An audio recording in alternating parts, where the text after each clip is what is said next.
अस्सलाम वालेकुम, मैं हूँ मरियम इजाज़ और आप देख रहे हैं मरियम इजाज़ रेसिपीज़। अल्लाह मेरे तमाम देखने वाले बहन भाइयों के घरों में रिस्क में बरकत दे। आज हम बनाने जा रहे हैं रेशेदार शामी कबाब। इसमें मैं आपको बताऊंगी कि कौन सा बोटी को इस्तेमाल करेंगे आप और किस तरह से अपने शामी कबाब में टेस्ट पैदा करेंगे बाजार जैसा। हमने एक पाव चने की दाल ली है जिसे 3 घंटे पहले भिगो दिया था। हमने गोश्त वो लिया है जो अक्सर हमारे घरों में बच जाता है, हंडिया में इस्तेमाल नहीं होता। गर्दनें हैं, इसमें पर हैं और कुछ बोटियां हैं जो यानी कि अक्सर हंडिया में इस्तेमाल नहीं होती। अच्छा, इस तरह की बोटी लेने से एक तो आपके शामी कबाब बहुत मुलायम बनते हैं। इसमें मुलायमत एक होती है ना, बाज़ार के शामी कबाब में मुलायम होते हैं, मज़े के होते हैं, वैसे बनेंगे। 1 चम्मच हमने नमक को शामिल किया है, 1 चम्मच हमने मिर्च को शामिल किया है, थोड़ी सी हमने हल्दी को शामिल किया है, 1 चम्मच हमने सूखे धनिया के पाउडर को शामिल किया है, 1 से 1.5 चम्मच आप अदरक लहसुन के पेस्ट को शामिल करेंगे। थोड़ा सा आप कटा हुआ प्याज शामिल करेंगे, एक छोटा प्याज ले लीजिएगा। अगर आप इसे मोटा मोटा भी काटते हैं तो कोई इशू नहीं है। 3 से 4 आप कटिंग मिर्चों को शामिल करेंगे। अच्छा, तो आपने खड़े मसालों को शामिल करना है जिसमें काली मिर्च है, बड़ी इलायची है और इसमें आप देख सकते हैं लौंग है, तेज़पात है। तो इन सारी चीज़ों को आप शामिल करेंगे बहुत थोड़ी मिकदार में। 2 कप आप पानी को शामिल करेंगे ताकि हमारी सारी चीज़ें अच्छे से पक सकें।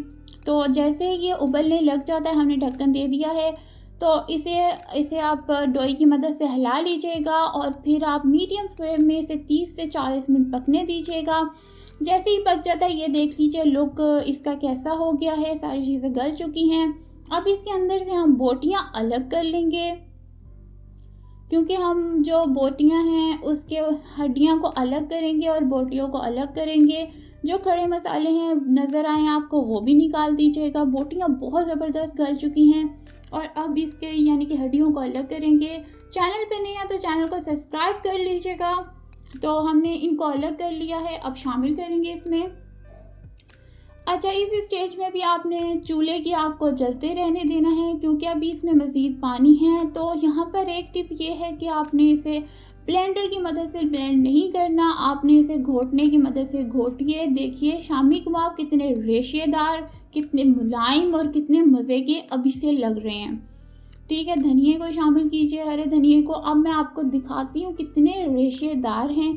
इस यानी कि तरह के हों कि ज़्यादा पतले नहीं होना चाहिए। आपका ये जो मिक्सचर है इस तरह का हो कि आपकी जो पकड़ के देखिएगा टिक्की ठीक से बन रही हो। ठीक है, ये देखिए रेशे देखिए और ये कितना मुलायम है और टिक्की ठीक से ग्रिप हो रही है, ये देखिए।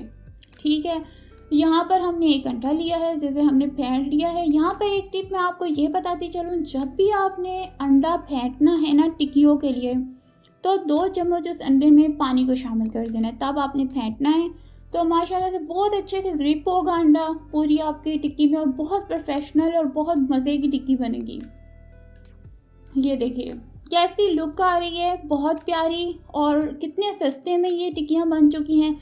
घर में या बाज़ार से आप पर, गर्दनें, ये चीज़ें मुर्गी के लिए आइए और रेशेदार मुलायम मज़े के शामी कबाब को एंजॉय कीजिए और मज़े उड़ाइए और अपनी तारीफ़ें लूटिए। तो इस चैनल को लाज़मी सब्सक्राइब कर लीजिएगा तो इसी तरह की मज़े की रेसिपीज़ के लिए।